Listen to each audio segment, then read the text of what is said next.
pada akwat Akwatnya. Ya ini loh. Ini juga. Ini akaknya juga. Bismillahirrahmanirrahim. Alhamdulillahil qawi sultanu al-wadi fi burhanu al-mabsut fil wujudi karamuhu wa ihsanu. يا لقلبي سرور قد توالى بحبيبي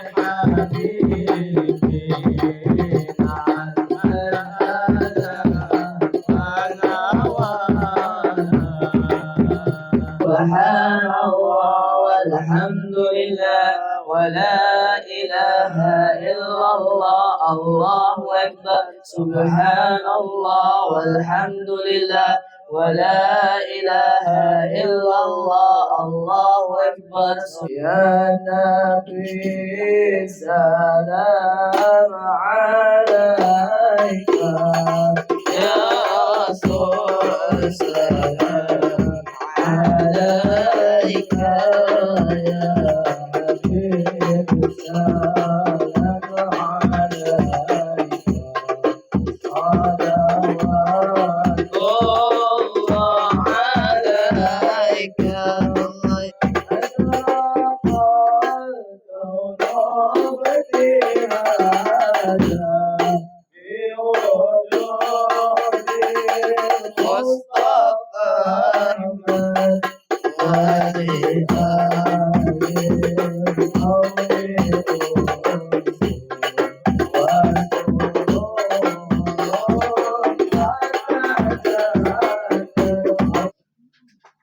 ما كان محمد أبا أحد من رجالكم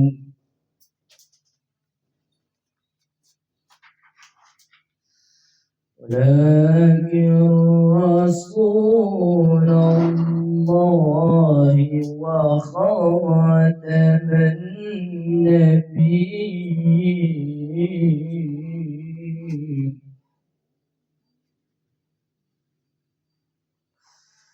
وكان الله بكل شيء عليما.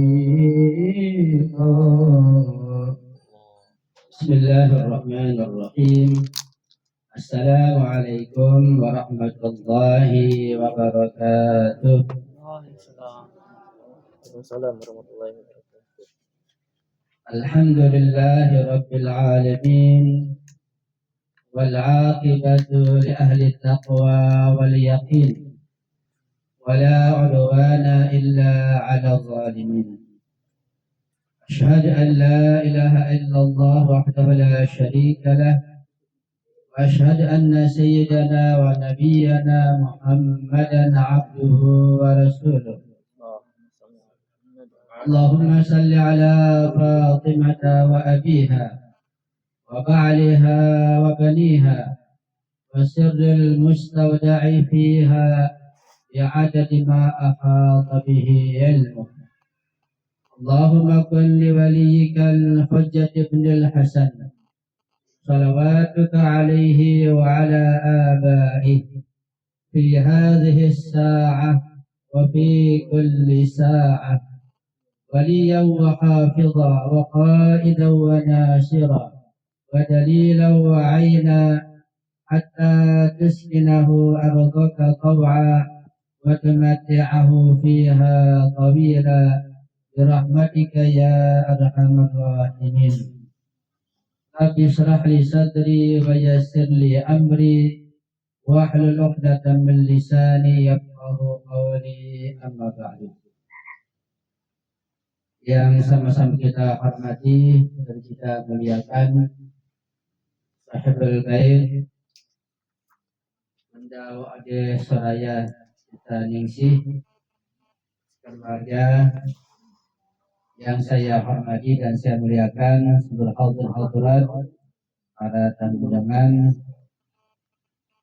para asatiz, para syarifah dan ikhwan sekalian yang insya Allah senantiasa mendapatkan kemuliaan dan kehormatan dari Allah Subhanahu wa Ta'ala.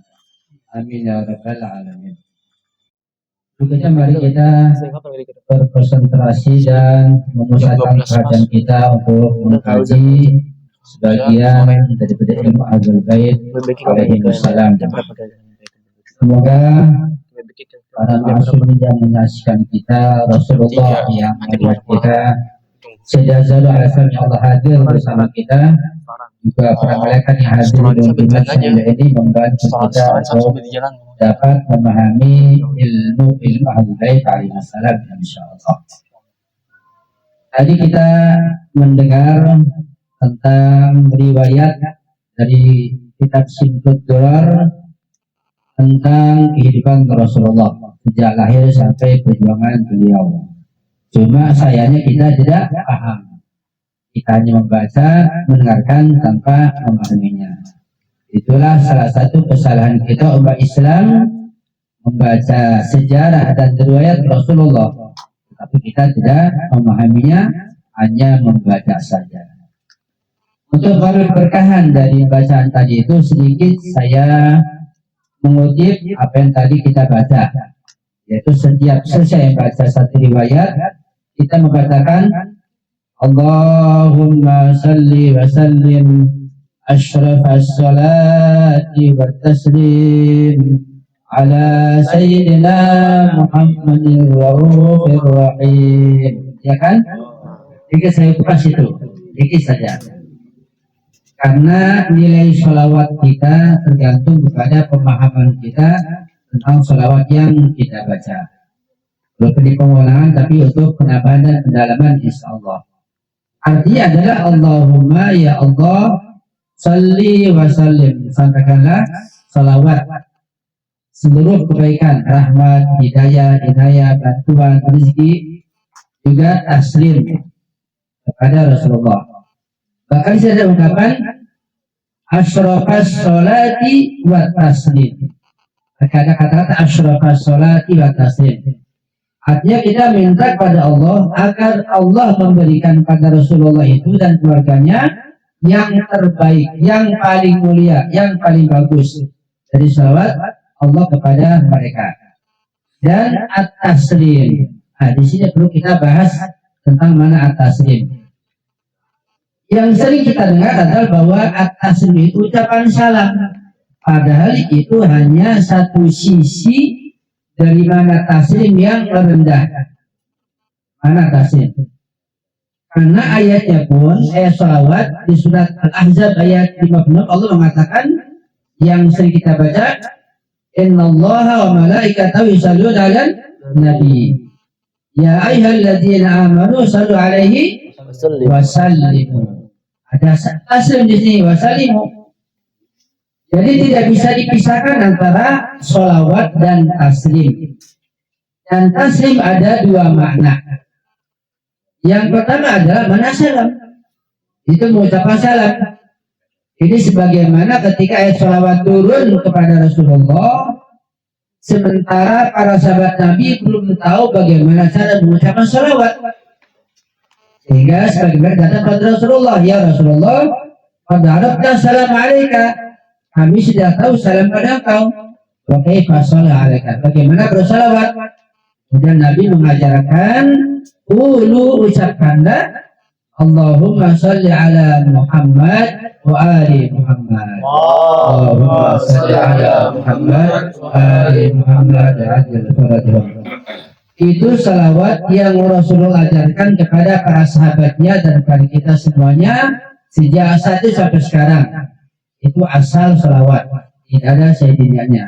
Allahumma sholli ala Muhammad wa ali Muhammad itu juga terdapat dalam kitab Ahlus Sunnah wal Jamaah. Tetapi makna salam yang tadi sahabat sampaikan di situ, itu assalamualaikum, itu bukan berarti sahabat sudah tahu tentang bagaimana salam. Itu adalah kebiasaan salam yang mereka sampaikan oleh Nabi, bukan sebagaimana at-taslim dalam ayat tersebut. Walaupun itu bisa dibenarkan. Dan makna yang kedua at-taslim, sallallahu alaihi wasallam, mana taslim di sini? Makanya kita katakan asyarafas salat wa taslim. Salawat dan taslim yang terbaik, yang terbagus, yang termulia, bahwa mana taslim adalah pasrah total, menyerah total. Artinya semua yang datang dari Rasulullah yang berupa perintah dan larangan, kita tunduk, kita menyerah, kita mentaatinya secara total. Itu makna taslim. Ketika tidak bisa dipisahkan antara salawat dan taslim, maka salawat yang tanpa taslim tidak memiliki makna, tidak memiliki nilai. Salawat yang dibaca sekian banyak tanpa taslim kepada Allah, kepada Rasulullah, kepada Ahlul Bait, tanpa menerima perintah-perintah yang datang dari Rasulullah, dari Ahlul Bait, dan mengamalkan perintah dari mereka, maka salawatnya tidak memiliki makna. Itu makna taslim. Ini dipahami, nanti bisa menyampaikan kepada suami di rumah, pada anak, pada keluarga, ketika ngobrol salawat. Jadi bukan saja benar memahami sendiri, tapi benar memahami dan bisa menyampaikan. Pertama bahwa antara salawat dan taslim itu digandengkan, tidak dipisah-pisah. Karena perintahnya adalah sallu alaihi wa sallimu, digandengkan. Jadi buat orang beriman perintahnya, ya ayyuhalladzina amanu shallu alaihi wasallam. Bahkan juga di ayat yang lain ada Allah gandengkan tentang mana penyerahan total kepada Rasulullah dengan taslim. Seperti pada ayat fala wa rabbika la yu'minuna hatta yuhaqqimuka fima shajara bainahum thumma la yajidu fi anfusihim harajan mimma qadaita wa sallimu taslima. Di ayat yang lain bagi pemokok tentang ayat salawat, maka disini pakai sumpah, fala wa rabbika, demi Tuhanku, tidak sama sekali, la yu'minuna, mereka tidak beriman, mereka belum beriman. Mereka siapa? Ya umat Islam, belum beriman. Sampai kapan? Hatta yuhaqqimuka, sehingga mereka bertahkim, menerima keputusan, menurut hukum dari Rasulullah bima syajara bainahum, terhadap yang mereka pertikaikan, yang mereka ributkan. Jadi ketika mereka, yaitu umat Islam, itu para sahabat, sampai sekarang umat Islam bertikai, berikhtilaf, beda pendapat, tidak termasuk beriman sampai menerima keputusan Rasulullah yang mereka ributkan, bima syajara bainahum. Tidak begitu saja. Tsumma yajidu fi anfusihim haraja. Kemudian di dalam hati mereka tidak ada unek-unek, tidak ada kritikan, tidak ada merasa berat. Wa yusallimu taslima, pasrah total menerima keputusan Rasulullah. Singkatnya itu menegaskan ketika umat Islam hanya sholawat saja, tidak taslim, tidak menerima, bahkan tidak mengamalkan yang Rasulullah perintahkan, yang Rasulullah wasiatkan, maka sholawatnya tanpa taslim tidak bermakna. Itu makna ayat ini secara singkat tentunya. Itu makna taslim. Ya. Yang tadi kita baca itu semua baca, umat Islam Indonesia baca tentang makna asyarafas salat taslim. Ya. Tapi sayangnya kita tidak memahami makna dan maksud surat tafsirnya. Perlu kita kaji makna tafsir dan maksudnya sehingga kita bisa mengamalkan apa yang kita baca, bukan sudah diucapkan saja. Itu sudah tambahan dari saya sebagai mukadimah. Kemudian saya dikasih waktu berapa lama nih?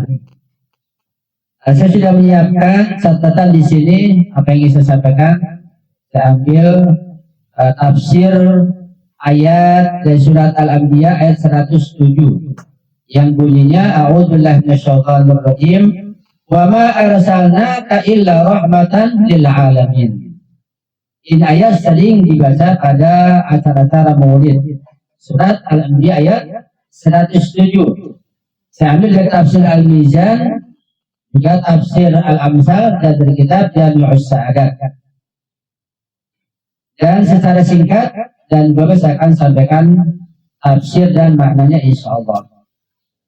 Wa ma arsalnaka illa rahmatan lil alamin. Allah mengatakan, wahai Muhammad, kami tidak mengutusmu melainkan sebagai rahmatan lil alamin. Rahmat untuk seluruh alam. Apa makna rahmat di sini? Apa makna al-alamin di sini? Dan apa maksudnya? Kita baca sedikit-sedikit supaya tidak keluar dari pembahasan. Saya baca teks yang saya catat di sini. Dari ayat ini, dari ayat wa ma arsalnaka illa rahmatan lil alamin. Perhatikan ya, diperhatikan, pahami, kemudian disimpan di otak, nanti berusaha menyampaikannya pada orang lain. Jadi kemudian seperti tepat saja untuk diri sendiri. Poin pertama adalah dari ayat ini dapat kita pahami inna wujud dan Nabi rahmatan lil alamin, bahwa wujud Rasulullah itu sebagai rahmat bagi seluruh alam. Wa rahmat wa imma khasa wa imma amah, dan rahmat itu ada yang sifatnya khusus, ada yang sifatnya umum. Jadi rahmat itu bagi-bagi. Di dalam Bismillahirrahmanirrahim ada rahmat. Cuma di situ ada dua, ada Ar-Rahman, ada Ar-Rahim. Artinya ada rahmat rahmaniyah, ada rahmat rahimiyah. Rahmat rahmaniyah, Rahman itu meliputi seluruh umat manusia, seluruh makhluk. Yang muslim, yang mukmin, yang kafir, yang munafik, yang semuanya ada tanpa kecuali. Rahmat rahmaniyah sifatnya umum.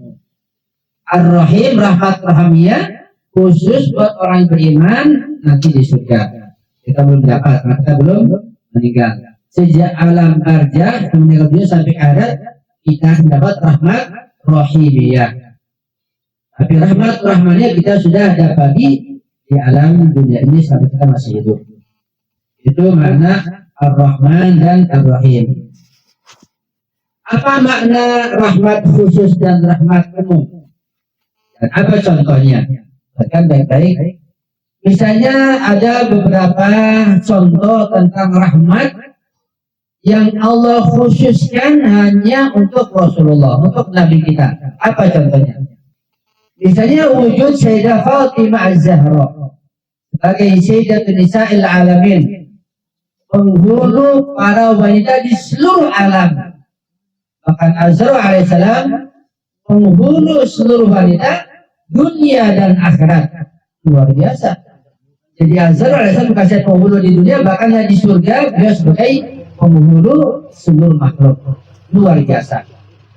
Dan wujud Sayyidah Az-Zahra alaihissalam khusus Allah berikan, Allah berikan buat Rasulullah. Jadi wujud Az-Zahra alaihissalam sebagai rahmat yang khusus hanya buat Rasulullah. Para nabi yang lain, para rasul yang lain, dan manusia manapun tidak mendapatkan putri seperti Az-Zahra sebagai Allah berikan kepada Rasulullah. Itu khusus untuk Rasulullah. Dengan kata bahwa wujud Az-Zahra alaihissalam jika dinisbahkan, ya jika digandengkan kepada Rasulullah, jika disandarkan kepada Rasulullah, maka wujud Az-Zahra khusus buat beliau saja, khusus buat beliau kok, tidak buat yang selain beliau. Tetapi demikian, ketika Az-Zahra juga dinisbahkan kepada seluruh alam, maka Az-Zahra memiliki sinar, memiliki hikmah dan manfaat untuk seluruh alam di dunia ini setelah Rasulullah. Itu maksud daripada bahwa wujud Az-Zahra khusus buat Rasulullah. Tetapi hikmah, asar, dan manfaat Az-Zahra alaihissalam juga meliputi kita semua umat manusia, khususnya para wanita, bahkan seluruh alam semesta ini. Itu contoh tentang rahmat khusus buat Rasulullah. Satu. Sehingga dari Az-Zahra alaihissalam lahirlah seluruh keturunan Rasulullah. Nah, keturunan Rasulullah bukan dari putra beliau. Nah, putra beliau telah meninggal dunia, yaitu Qasim dan Abdullah. Sehingga Keturunan Rasulullah tidak dari putra beliau, tapi dari putra beliau Sayyidah Fatimah Az-Zahra. Sejak itu sampai sekarang berterbaran di seluruh dunia. Ya. Ada yang masuk ke Indonesia dari Yaman, ada yang ke Iran dari Madinah, ada yang ke Afrika juga, para sahabat para baik di sana hitam, ada yang ke Lebanon, macam-macam. Itu semua keturunan Rasulullah bertebar di mana-mana. Cuma yang paling banyak memang di Yaman, di Indonesia, di Iran. Setelah para sahabat Habib di Iran, dia mancung semuanya. Bahkan gak beda dengan orang Iran. Jadi kalau ibu-ibu ke Iran nanti, ibu gak bisa bedakan mana yang Habib, yang Said, mana yang orang Iran. Sama. Semuanya mancung, semuanya ganteng, semuanya putih, gitu. Di Indonesia biasanya kecil ketahuan yang Habib mancung, yang bukan Habib pesek, gitu. Ya. Karena perubahan alam, pengaruh makanan, pengaruh minuman, pengaruh iklim, jadi begitu. Padahal kita satu bapak, satu ibu dari Adam. Kok satu rumah beda-beda? Ada yang mancung, ada yang pesek, ada yang pendek, macam-macam. Ya, karena pengaruh makanan, minuman, dan iklim udara satu sehingga beda-beda. Apalagi tentang rahmat khusus buat Rasulullah, wujudnya Imam Husain alaihissalam. Jadi wujud Imam Husain alaihissalam jika disandarkan, jika dinisbahkan kepada Rasulullah, beliau alaihissalam khusus, rahmat khusus buat Rasulullah. Tapi jika tidak dari sisi hikmahnya, tidak dari sisi asal dan manfaatnya, maka untuk kita juga, atau semua alam, wujud Imam Husain alaihissalam. Bahkan Imam Husain sendiri mendapat rahmat dan hidayah khusus dari Allah. Ya, kata Rasulullah dalam sebuah hadisnya dari Allah tentunya, wahai Husain, engkau tidak akan mendapatkan surga khusus yang Allah janjikan pada engkau kecuali engkau bersyahadah di Karbala.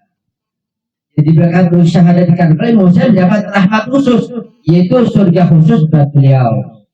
Walaupun surga beliau yang tak beliau peroleh, itu juga beliau buka untuk kita semua. Kalau kita mau, nanti kita cerita Imam Husain, kita ke beliau, kita pun dipersilakan masuk ke surga beliau yang beliau peroleh berkat bersyahadah di Karbala. Kita akan bisa masuk ke sana. Kalau mau, ya, kalau nggak mau, ya nggak apa-apa. Kalau mau, ya baca selawat, ya ikut beliau. Yang nggak mau, ya jangan baca selawat. Atau baca saja jangan ikut beliau, berarti nggak mau. Itu juga contoh sebagai rahmat khusus, surga khusus buat Imam Husain alaihissalam.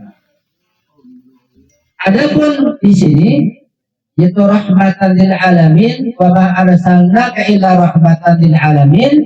Di sini rahmat umum buat seluruh alam semesta, yaitu pada Rasulullah sallallahu alaihi wasallam.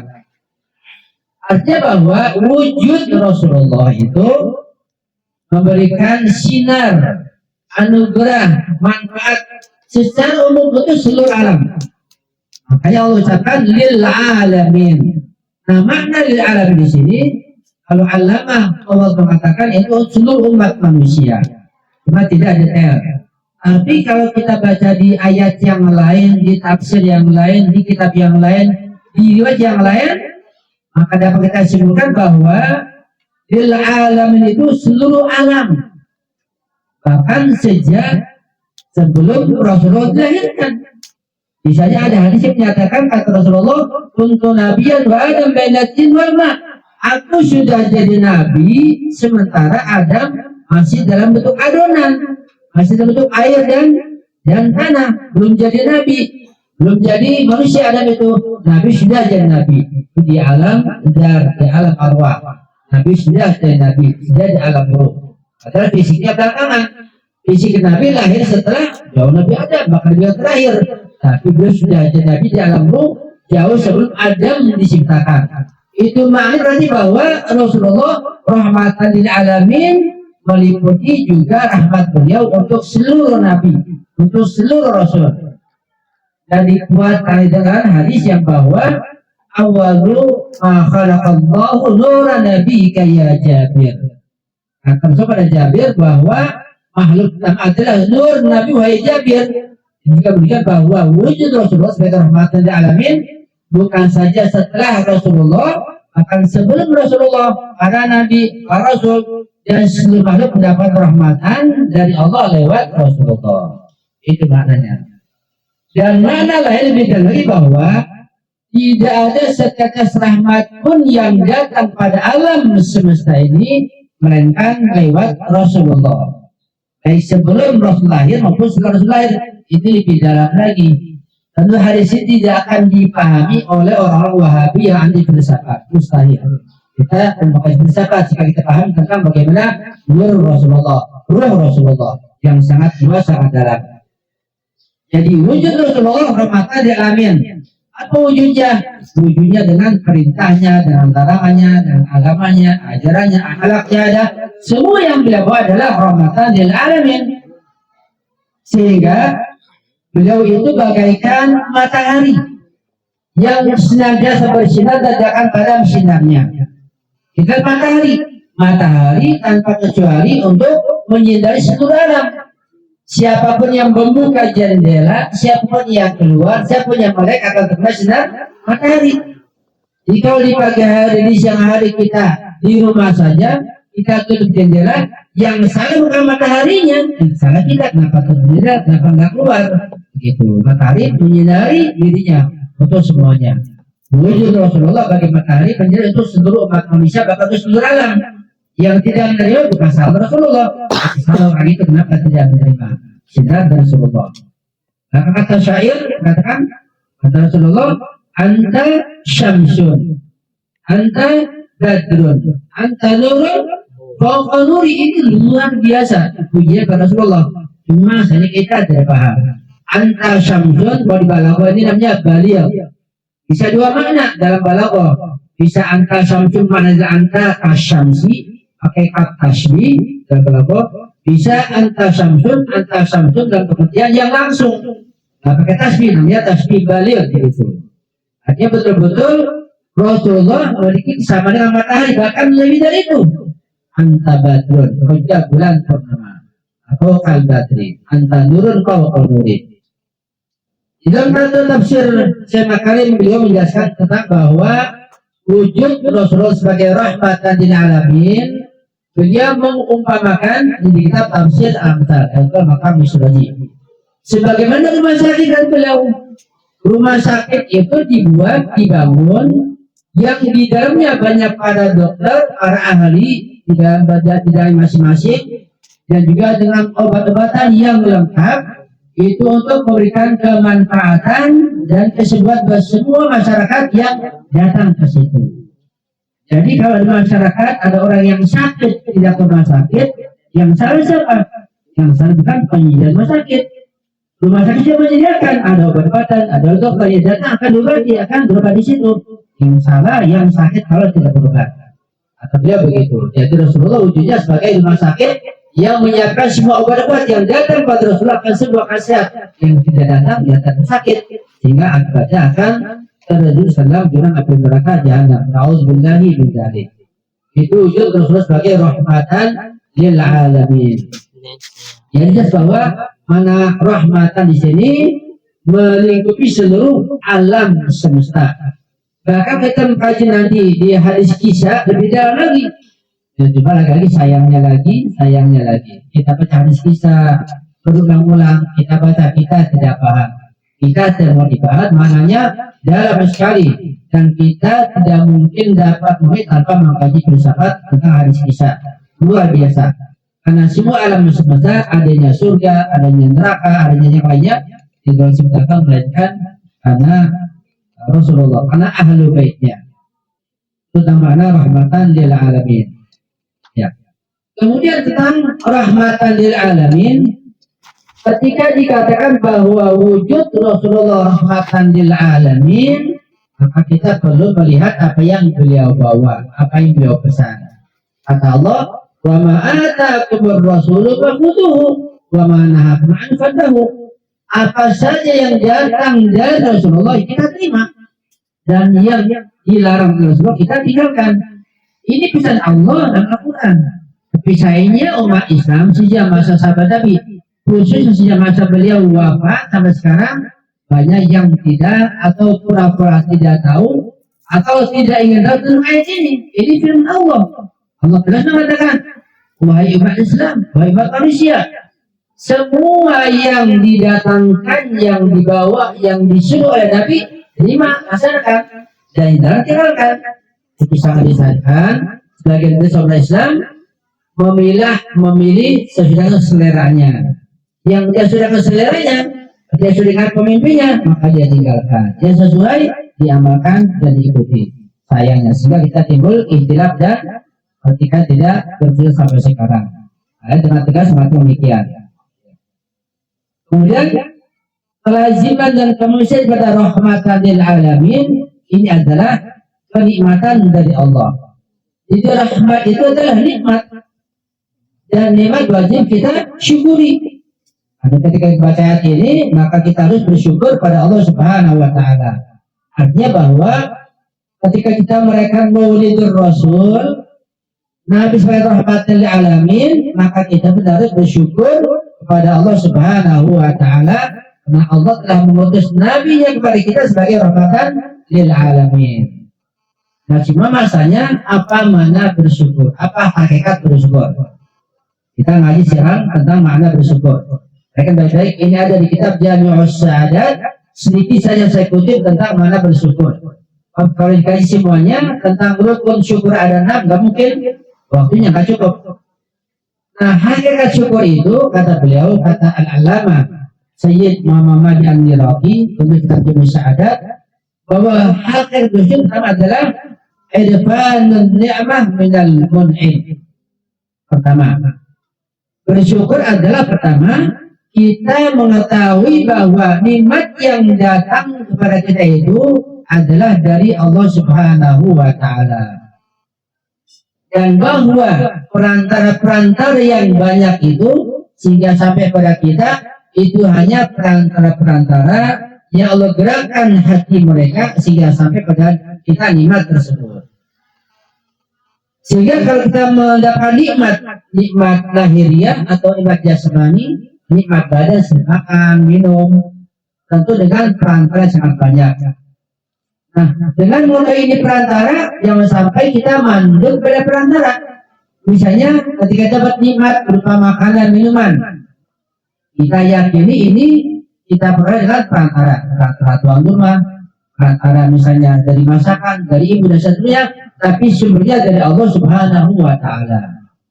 Seorang anak mendapatkan nikmat dari ibunya, dapat susu, dapat makanan, minuman, itu anak dapat nikmat uang jajan, uang sekolah lewat orang tuanya. Sebenarnya benar dari Allah Subhanahu wa taala. Kita dapat rezeki, dapat gaji, dapat nikmat lewat direktur, lewat atasan, lewat gaji macam-macam, lewat pemberi keuntungan. Itu semua perantara yang Allah tundukkan, Allah gerakkan mereka untuk menyiapkan ibadah kepada kita. Tapi sebenarnya Allah Subhanahu wa taala. Jadi betapa banyaknya Allah menggerakkan perantara-perantara sehingga nikmat sampai pada kita.